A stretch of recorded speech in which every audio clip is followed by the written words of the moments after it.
welcome to the end step. What an incredible top 8 we have. A total of 21 top 8 appearances among these top 8 players.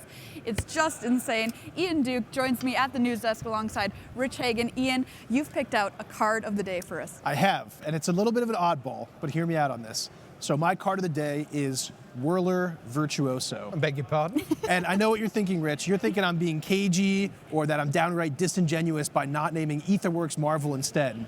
But the reason I've chosen this card is, from what I saw this afternoon, and especially my time in the booth, what really impressed me about the Teamer Aetherworks decks is their ability to actually just grind out a game and just win a quote-unquote normal game of Magic by just pouring a bunch of energy into a Whirler Virtuoso, making a bunch of Thopters. We saw this guy holding off Ormondal, the Profane Prince, for multiple turns.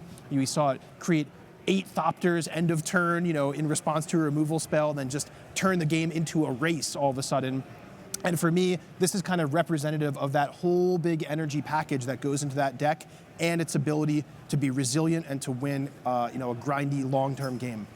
Gotta say, Maria, he's very good, isn't he? Oh, he is. That's pretty convincing, and I'll give you that one. All right, our card of the day, it's Whirler Virtuoso. Now, what about teams? Earlier in the weekend, we had Genesis as team of the day, even though in the end, well, is it Genesis? Is it Masashi? Is it...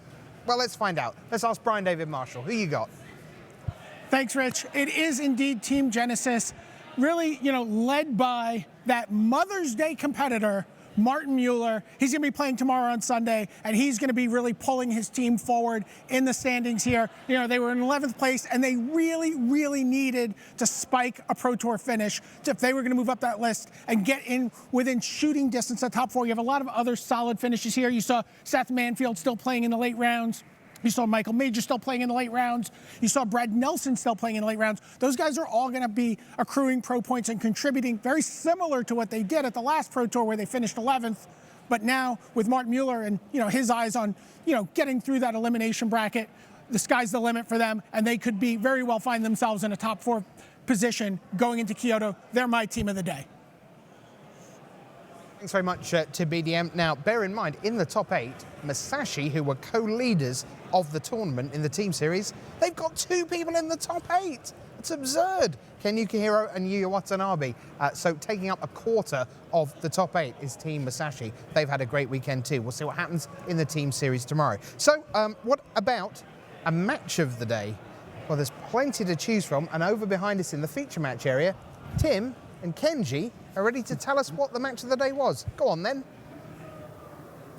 Well, Kenji, it's just you and me here left in the feature match area after a great day, and it's time to pick match of the day. Now, day 2 at the Pro Tour, a little bit different to day 1 because at the end of it, 8 players have made the top 8, and that is a big deal.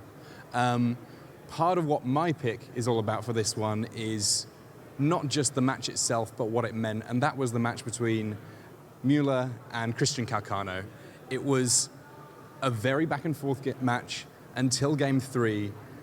Everything on the line. Mueller ended up, after a mulligan, keeping a 0 land hand with 2 copies of Attune with Ether. Now, if he finds a green source soon enough, he can very easily get his game on track.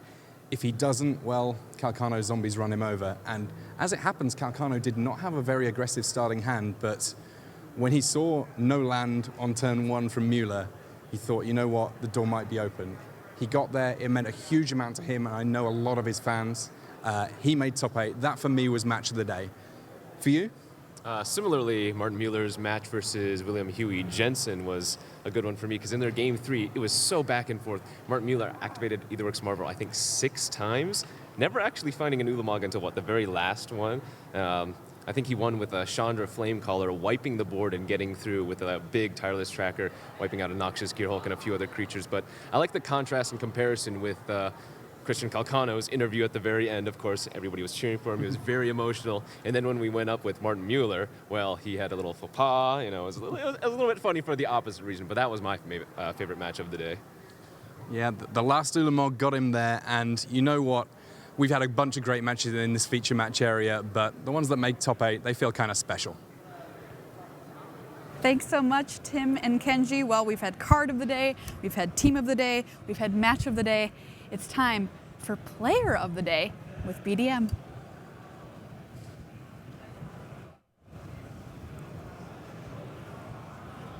of the day here at Pro Tour Amonkhet Day 2. Christian, you just locked up your berth in the top 8, the first top 8 in your Pro Tour career. How long have you been playing Magic? I learned the game at the end of 2003, and then I want to say Darksteel pre-release was like my first real go at the game, and yeah, so it's been a long journey to this point. And how long have you been trying to accomplish this? How long have you been at it trying to get onto the Pro Tour, and then once you got onto the Pro Tour, trying to get into the top 8? I mean, pretty much when I actually started playing is when I started trying to queue. My first tournament ever was a Grand Prix. It was a Grand Prix New Jersey 2004, mirrored in block. I got to play Affinity, etc. I didn't even know that Day 2 was a thing. But yeah, after that I started playing P2Qs a ton, and it took me until 2010 to queue for my first Pro Tour, which was San Juan, and then I've played every Pro Tour since then. Now, what's the closest you've gotten before this tournament? I was 10-3 about I think 3 times, and then this was the first time that I ever had an actual win in, and I was happy to get it on the first try. And what is it? We had an emotional moment on the floor earlier today. Where does all that emotion come from? I mean, what is it about this game that's kept you going at it, and what's that reward been like of knowing that you've accomplished this huge feat in a Magic player's career? Well, I mean, to be honest, for me, all the people I've met have just been incredible. Clearly, my life would not have turned out the way it has without meeting all these people, going to all these events, traveling the world, etc. And yeah, the game has pretty much given me everything I have now. Just pretty much almost everyone I know in the world is I knew them mostly through Magic. So yeah, it's just it's pretty much given me everything. So. Now, MTG Bent Card, when we were in the house, we did we were joking. You guys were pretty far off the pace from MTG Mint Card, but we joked about the idea of pulling your team into the top 4 and maybe getting a chance to face off against them down the stretch here. What are you thinking about your chance to pull Bent Card up in the standings? Well, I mean, I guess it just depends on who makes top 8 and what the matchups look like and all that.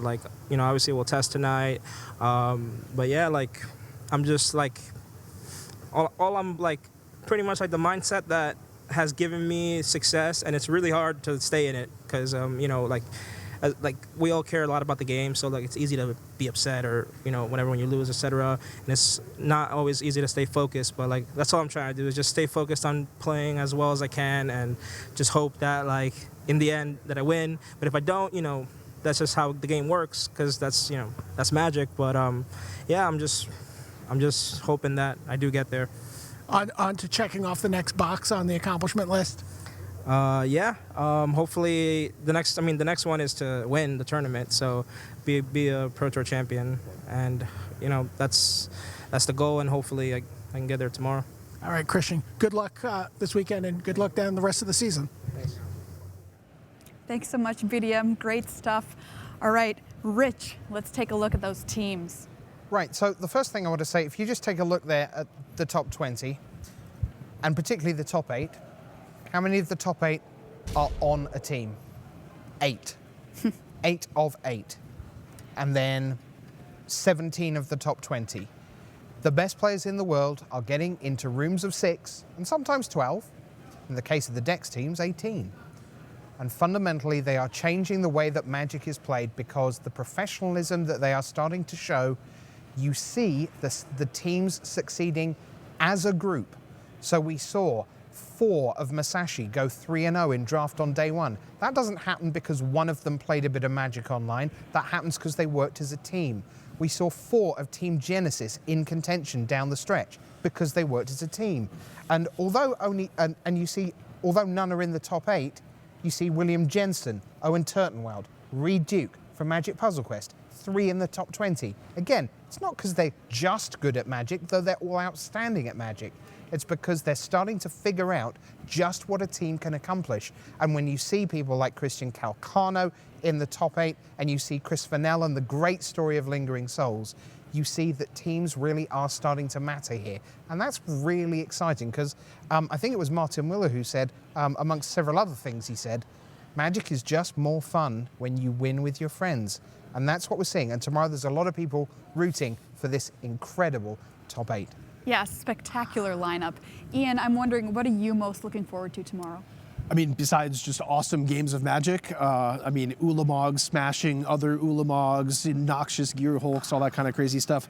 We've seen awesome stuff. But tomorrow, I think I'm really looking forward specifically to the white-black zombies versus Marvel matchups. I think that's been really interesting anytime we've seen it on camera. You know, Anguished Unmaking taking out an Ulamog, or an Aetherworks Marvel missing and then getting, you know, counterattacked or something like that. So there's just a lot of really cool Magic to be played. Absolutely. So, for now, Yukihiro, Tobiash, Calcano, Muller, Thompson, Froelich, and Watanabe. 21 Pro Tour top 8s between them, one more Pro Tour trophy to be decided. When we come back tomorrow, here in Nashville, who will be the prey? Who will be the predators? Come here and find out with us as we show you every twist and turn of this amazing Amonkhet story. Until we meet again, for Ian Duke, my co-host Maria Bartholdi, and all the crew here that bring you magic, I'm your host Rich Hayden, saying bye.